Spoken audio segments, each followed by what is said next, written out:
What's going on, guys? So we just had a torrential downpour last night and into the morning. I think we had like 6 inches of rain. Just came out to the RV to inspect everything, make sure that there were no wet areas on the ground. Everything looks to be in pretty good shape. Don't see any type of damage. I've already kind of walked through it a little bit here. Usually the places I'll look are going to be kind of in these corners right here.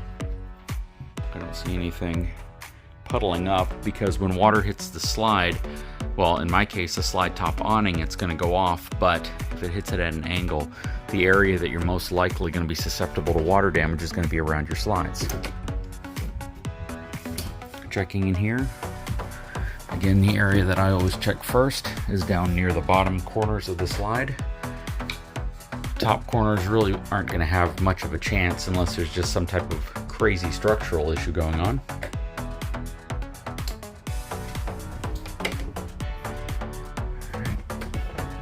Going up into the hallway. I have not been in these areas yet.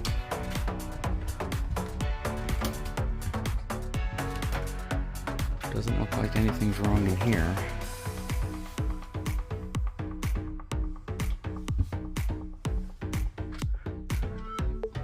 Yeah, it was insane. It was really bad rain last night. Thunderstorms, everything.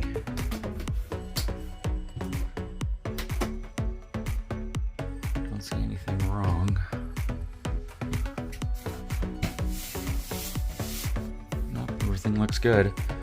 And this is just something you can do routinely, if you have your RV nearby, or even if you're camping in it. The last thing you want to do is discover some type of an issue only because it's become so bad that it's made itself completely apparent, right? A lot of folks realize that RVs aren't constructed like homes. They typically aren't going to go through the same type of an inspection as a home would. And, there are different areas that could absolutely be susceptible to possibly poor craftsmanship, quality control issues, and if you catch them before they become serious, you typically can resolve them. All right, I'm going to turn off the light here, and we will head outside so we can see if there's anything going on out here. Let me go and set the alarm.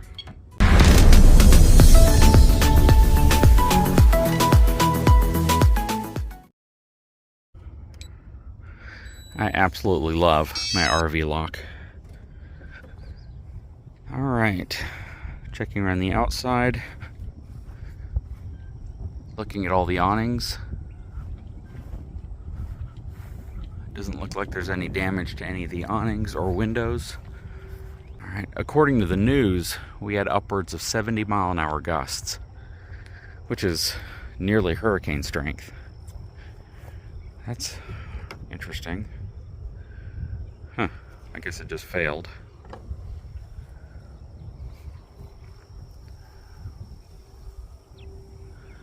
All my slide top awnings appear to be in good shape.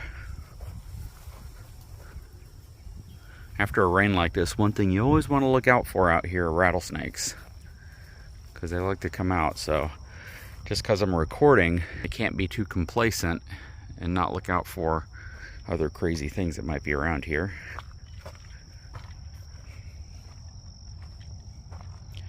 All right, I think we're in pretty good shape. The grass killer finally kicked in out here. You can kind of see how it's all dead across the edge there. And then I laid out some extra reclaim that I had from the driveway project. Everything looks to be okay. No leaks, nothing significant. Didn't even knock over my barbecue grill that we just moved out here. Well, that's always good news. And again, this is something that's important. I know a lot of folks, they leave an RV parked, they put it in a storage facility, or they have it next to their house, and they essentially leave it to die.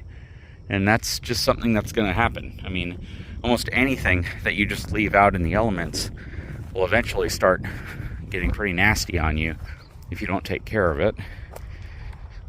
One of my tire covers flew off.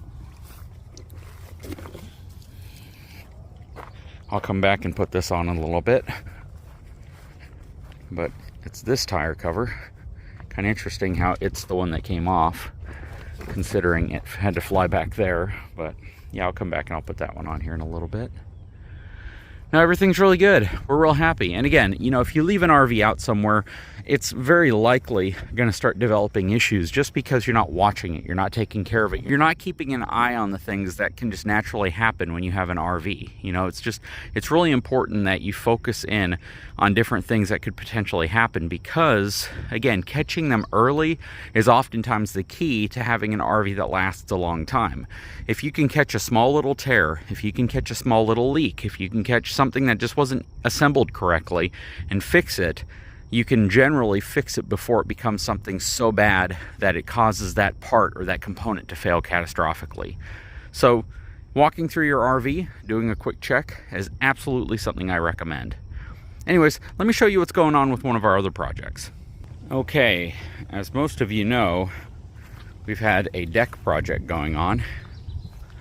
We were going to lattice all of this around here, but instead we decided to just angle brace it.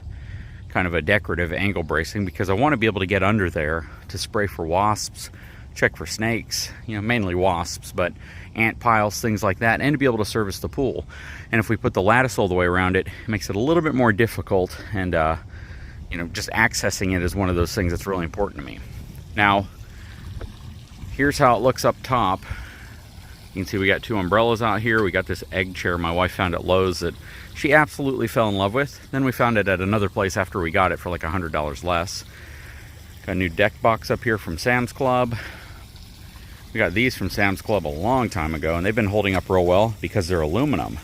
They're not steel, so they don't rust, which is really cool. Same with those chairs over there. Same with those chairs right there. Pool turned out really good. Contractors are actually going to be back to finish installing the 2x8 railing top cap that goes all the way around. Still a gap in it right there. And then they're going to be continuing the walkway all the way to the side of the cabin and replacing all of those rotted boards over there. So this will come down, shoot across. We plan on putting a shower right here, kind of a lattice style outdoor shower, since we have a bunch of extra lattice. And then the deck will be right here, so I can have a pool supply deck box down here. Turned out really nice. You might see these planks that we have here. That's just scrap lumber that we had. I'm going to cover this giant gap right there until the actual decking goes all the way around the edge of the pool. So we're going to have 2x8 decking that goes all the way around the edge of the pool to trim it off. And that's going to allow the pool to have some flex underneath it. Kind of like that, where it covers it, but you can still walk onto it without having to worry about falling into any type of a gap or getting your foot caught or twisting your ankle. But yeah, this is how the pool deck turned out. Like I said, still working on it. Finally got the sawdust out of the pool filter. I was coming out here probably every 2 to 3 hours just to back flush the pool filter, which is a sand filter, and get all of the sawdust that got into it out. That's it right down there. You see all that PVC right there? That PVC is actually from another pool, an above ground pool, that I assembled to convert it from the hoses to PVC. So I brought all of that stuff over here. We're gonna try to make it work, since it's probably gonna save me some PVC since it's already all essentially assembled. And then we will utilize that to get the pool with hard piping, as opposed to this horrible flex piping and hoses that they provide with the pool, which just doesn't work well. What do you guys think? I think it turned out really good.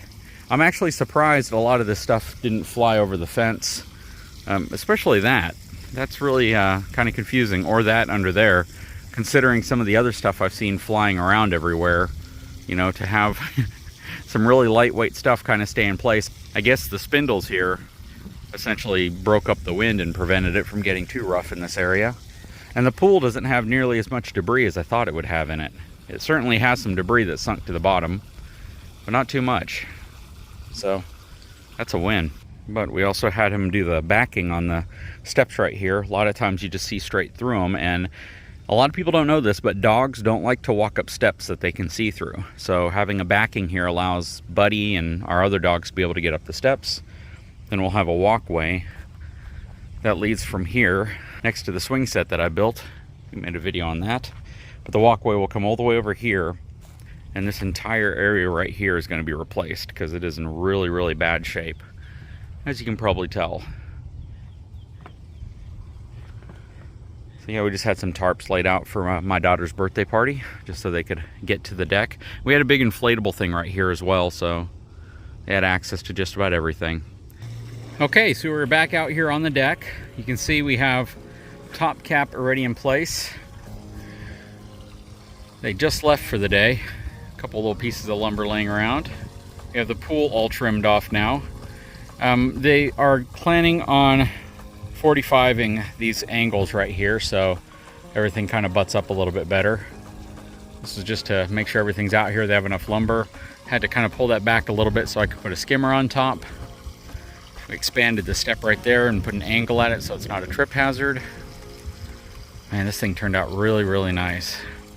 Little fountain right there that just connects to the inlet on the pool, so it essentially takes your pump water and sprays it in. And we got this little battery powered vacuum cleaner. That thing is absolutely amazing. It really is. We've already used it probably 3 times now, and it collects so much of the sawdust that got into the pool, as well as sand, which we get a lot of blowing sand out here, so that is awesome. It's worked so well. But yeah, everything is coming along really, really well. Pool's actually ready to swim in.